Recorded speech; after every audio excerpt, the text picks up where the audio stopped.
back to my channel. My name is Elise. I am a full-time marketing manager based in Toronto, Canada. And on this channel, I share fashion, sustainability, and moments in my life. We're doing something a little different because since getting my foster cat, Sunset, I realized there are some things I didn't consider before having a cat. So join me for a cup of coffee as we talk about the 8 things to consider before getting a cat. Number 1, they will scratch everything, including you, and there's nothing you can do about it. When I got my foster cat, I had a scratch pad, a cat tower for her, places for her to sharpen her claws. Of course, she does use those items, but also she is using my doormat, this couch, my curtains, and I just sustained a scratch from her last night. They will scratch wherever they please. You will need to be okay with having some of your nice things destroyed. Number 2, you will need to move around furniture based on their habits. And what do I mean by this? You likely already have a setup in your space where you have everything exactly as you like. Cats are very curious and like to peek around your entire space. Depending on how active your cat is, you might need to move some things around, prevent them from being knocked over. For example, my foster cat knocked down a plant from a really high shelf, cut to the clip where I'm very upset. Broke my aloe vera.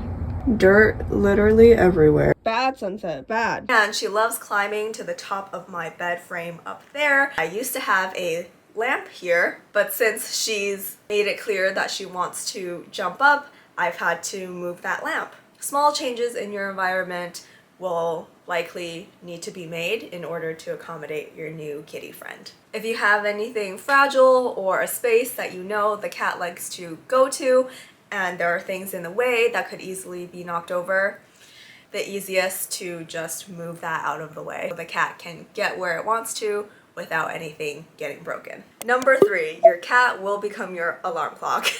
And I mean this not just for the daytime, but in the middle of the night, time you go to bed. Your sleep routine will likely adjust based on your cat's sleep routine. Whether you are an early riser or a night owl, there will definitely be some accommodation needed to be made based on your cat's habits and when they want to be fed and want to play. Living alone, I'm very used to sticking to a sleep schedule exactly as I like, and since getting a foster cat, I've been awakened by her meowing, by her getting the zoomies early in the morning. Of course, that plant incident that happened at 6 a.m. There's another animal in your space and they have their own routines. You need to be a bit more flexible and open. So if you do not like to be woken up when you don't want to get up, a cat will definitely test your limits.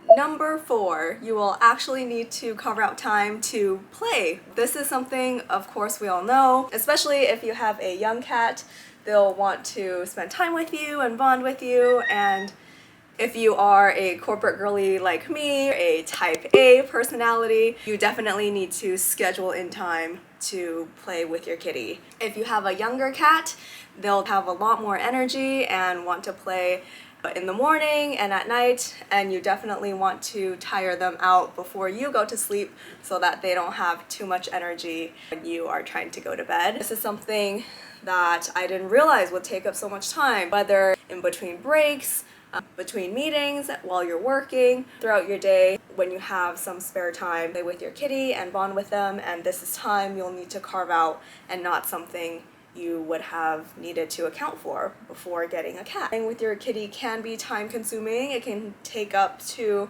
an hour out of your day in total to get all of their energy out so that they are enriched. If you have a super strict schedule at work or that you are out of the house all day, you'll need to schedule in time to play with them.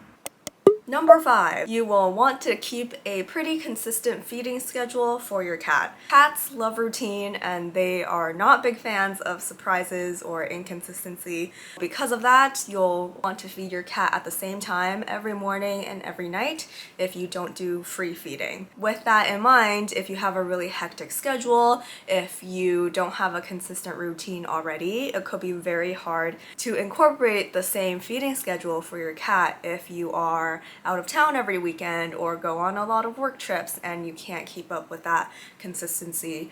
That can be very unnerving for the cat. Having that consistent routine will be the quickest way for them to acclimate to their new environment with you and your lifestyle. Having a consistent routine will build that trust. The cat will know this is when I eat, this is when food is coming. You might want to consider a automatic feeder, whether you're home or not, so your cat has a consistent mealtime regardless. Number 6 is allergies. Along the same lines is having cat hair everywhere constantly. Cats love to mark their territory. I know for me, when I got my kitty about a week in, there was cat hair everywhere and there's really nothing you can do about it. There are no hypoallergenic cats like there are dogs. You definitely want to make sure you are not allergic because there's no way you can avoid cat hair on pretty much every surface of your home. That means lots of lint rolling. Everyone will know you are now a cat owner. Number 7 is that the vacuum will be your best friend and your cat's worst nightmare. Like point number 6, with cat hair everywhere, that also means you will likely be vacuuming a lot more often than you used to. There will be a lot more tidying and cleaning because, well, you have an animal in your homes. Not just with the litter box, but also the entire space in your home will likely need a bit more of a refresh and cleanup more often than you used to do. Pretty self-explanatory. Vacuuming will be on your weekly chore list, if not more.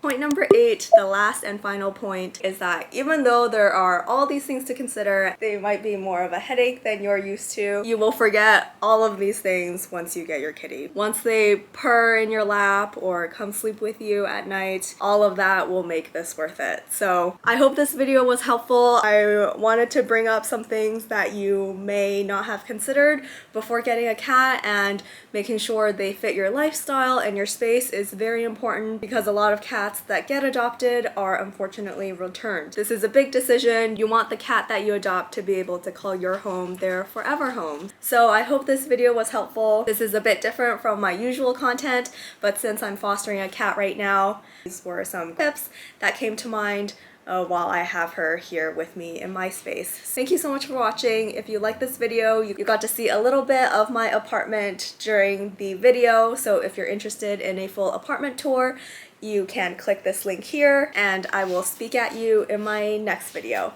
Until next time.